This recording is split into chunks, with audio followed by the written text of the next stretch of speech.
Good morning students. Today we will discuss the chapter the p block elements. जैसा कि मैंने पहले भी आपको बताया था, जो p block elements हैं वो कौन से होते हैं जहाँ पर लास्ट इलेक्ट्रॉन जो है वो एंटर करता है p सबशेल के अंदर। तो जो एलिमेंट 13 ग्रुप से लेकर 18 ग्रुप तक हैं उन एलिमेंट्स को हम क्या कह देते हैं, p block एलिमेंट। इसके अंदर जो हम फैमिलीज़ पढ़ेंगे हमारे सिलेबस में है nitrogen family, oxygen family, halogen family और जो नोबल गैसेस हैं यानी ग्रुप 18 एलिमेंट्स। जो नाइट्रोजन फैमिली है उसके अंदर एलिमेंट्स आ जाते हैं nitrogen, phosphorus, arsenic, antimony and bismuth. उसी तरह से जो ऑक्सीजन है उसके अंदर जो एलिमेंट्स हैं that are oxygen, sulphur, selenium, tellurium and polonium. Halogen family के अंदर जो एलिमेंट्स हैं fluorine, chlorine, bromine and iodine. और जो भी नोबल गैसेस हैं वो आती हैं ग्रुप 18 एलिमेंट्स के अंदर like helium, neon, argon, krypton, xenon and radon. तो जो नाइट्रोजन फैमिली है उन सभी की जो आउटर कॉन्फ़िगरेशन है वो रहेगी NH2NP3। जो ऑक्सीजन फैमिली है उसकी जो कॉन्फ़िगरेशन है that is NH2NP4। Halogen family की इलेक्ट्रॉनिक कॉन्फ़िगरेशन NH2NP5 और जो ग्रुप 18 एलिमेंट्स हैं उनकी कॉन्फ़िगरेशन होगी NH2NP6। क्योंकि ये फुली फिल्ड होते हैं इस वजह से बहुत ज़्यादा स्टेबल होते हैं। नेक्स्ट आर ग्रुप 15 एलिमेंट्स जो हम पढ़ते हैं उनके अंदर डिफरेंट प्रॉपर्टीज़ हैं, जैसे एलोट्रॉपी। एलोट्रॉपी का मतलब होता है एक ही एलिमेंट अगर डिफरेंट फॉर्म्स के अंदर एग्जिस्ट करता है। Like all elements of group 15 except nitrogen show the allotropy, यानी ग्रुप 15 के अंदर नाइट्रोजन को छोड़कर बाकी सारे एलिमेंट्स एलोट्रॉपी शो करते हैं, वो एक से ज़्यादा फॉर्म्स के अंदर एग्जिस्ट करते हैं। Next is the catenation. Nitrogen shows catenation to some extent due to the triple bond, but phosphorus shows catenation to the maximum extent. जो नाइट्रोजन है उसके अंदर ट्रिपल बॉन्ड आ जाता है जिस वजह से वो फर्दर कॉम्बिनेशन नहीं कर पाता, बट जो फॉस्फोरस है वो ज़्यादा एलिमेंट्स उसके अंदर कंबाइन करके एक चैन की फॉर्मेशन कर लेते हैं। तो नाइट्रोजन के अंदर जो कैटिनेशन है वो कम होती है और फॉस्फोरस के अंदर जो कैटिनेशन है वो ज़्यादा होती है।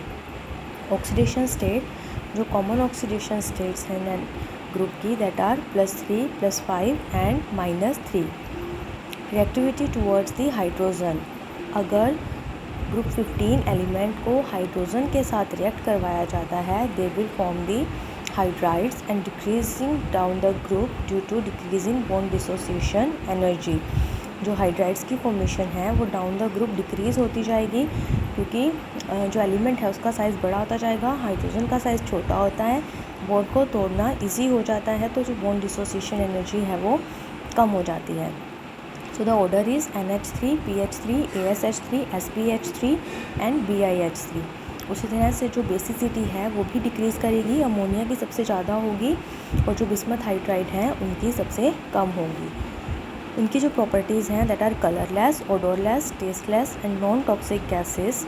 It is chemically unreactive at ordinary temperature due to the triple bond in and triple bond N which has high bond dissociation energy। तो ये कैसे रहते हैं, केमिकली इनरिएक्टिव रहते हैं क्योंकि जो नाइट्रोजन है उसके बीच में ट्रिपल बॉन्ड आ जाता है जिसे तोड़ना मुश्किल हो जाता है, जिसे हम क्या कह देंगे that are chemically inert.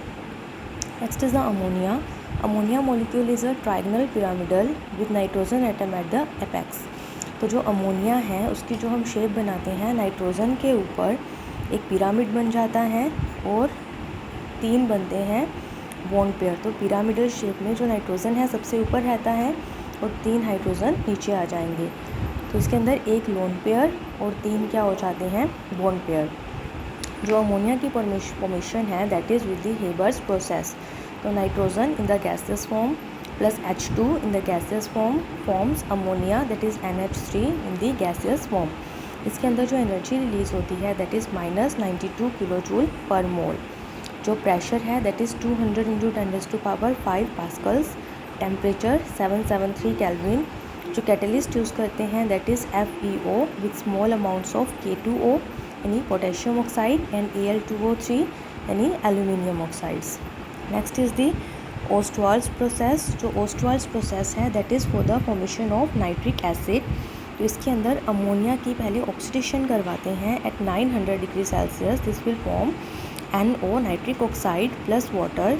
Nitric oxide on reaction with oxygen form nitrogen dioxide, and nitrogen dioxide on reaction with water will form nitric acid. इन सभी के अंदर जो एनर्जी रिलीज होती है दैट इज़ नेगेटिव। तो इस वजह से जो प्रोसेस है वो फॉरवर्ड मूव करता है। तो ओस्टवाल प्रोसेस से फॉर्मेशन होती है नाइट्रिक एसिड की। Next is the phosphorus. It shows the properties of catenation to maximum extent due to most stable P single bond P। यानी इसके अंदर जो कैटिनेशन है वो बहुत ज़्यादा होती है, क्योंकि नाइट्रोजन के अंदर तो ट्रिपल बॉन्ड आ जाता है बट फॉस्फोरस के अंदर सिंगल बॉन्ड रहता है। तो इसके बहुत सारे एलोट्रोप्स होते हैं like white phosphorus, red phosphorus, black phosphorus. जो वाइट फॉस्फोरस है वो बहुत ज़्यादा रिएक्टिव होता है then red phosphorus, because white phosphorus exist as the discrete P4 molecule and red phosphorus possesses several P4 molecule linked together. In structure की वजह से जो वाइट फॉस्फोरस है उसकी रिएक्टिविटी ज़्यादा होती है as compare to red phosphorus. तो ये डिफरेंट फॉर्म्स के अंदर एग्जिस्ट करता है, that is very important. First is the hypophosphorous acid that is H3PO2, जिसे हम फॉस्फोनिक एसिड भी बोलते हैं। इसकी formation PH3 + 2I2 + 2H2O results in formation of H3PO2 + 4HI। तो H3PO2 का मतलब हो जाता है हाइपोफॉस्फोरस एसिड, जिसकी स्ट्रक्चर होगी P double bond O HHOH। Next is the phosphorous acid that is H3PO3। तो यहाँ P4 और 6 के जब वाटर के साथ रिएक्शन करवाते हैं that will form H3PO3 that is phosphonic acid. जो इसकी स्ट्रक्चर है that will form P double bond O HOH। ये रहेगा इन हाइड्रोजन फॉर्म के अंदर, यानी H2PHO3। अगर हम H3PO3 की स्ट्रक्चर बना रहे हैं तो हम सिंपली POH। तो आपको ये स्ट्रक्चर लर्न करनी है कि फॉस्फोरस के अराउंड 3 OH हैं, that is the phosphonic acid. उसके बाद है हाइपोफॉस्फोरिक एसिड यानी H4P2O6, जिसकी फॉर्मेशन है that is phosphorus plus NaClO2 + H2O results in formation of Na2H2P2O6 + 2HCl। Then अगर हम इसकी रिडक्शन करवा देंगे तो वो बनाएगा H4P2O6 + 2Na। तो इसकी जो स्ट्रक्चर है that is phosphorus double bond O OH। और उसी तरह से यानी अगर हमें हाइपोफॉस्फोरिक एसिड बनाना है तो उसके अराउंड 3 OH और एक क्या रहेगा double bond O। Orthophosphoric acid जिसका फॉर्मूला H3PO4 होगा, इसके अंदर P4O10 की अगर हम वाटर के साथ रिएक्शन करवा रहे हैं तो H3PO4 बन जाएगा। इसके अंदर भी फॉस्फोरस, ऑक्सीजन और उसके अराउंड 3 OH ग्रुप होंगे। पायरोफॉस्फोरिक एसिड जहाँ H3PO4 को हम डायमर फॉर्म के अंदर लेके चलते हैं जो टेट्रा बेसिक होगा, और उसी तरह से मेटाफॉस्फोरिक एसिड जो कि HPO3 है जहाँ पर P double bond O OH इसकी शेप होगी। तो ये डिफरेंट शेप्स और नेम्स हैं जो आपको लर्न करने हैं। आपको सिर्फ इतना करना है कि इसका नेम लर्न करना है, इसकी प्रेपरेशन करनी है और इसकी स्ट्रक्चर लर्न करनी है।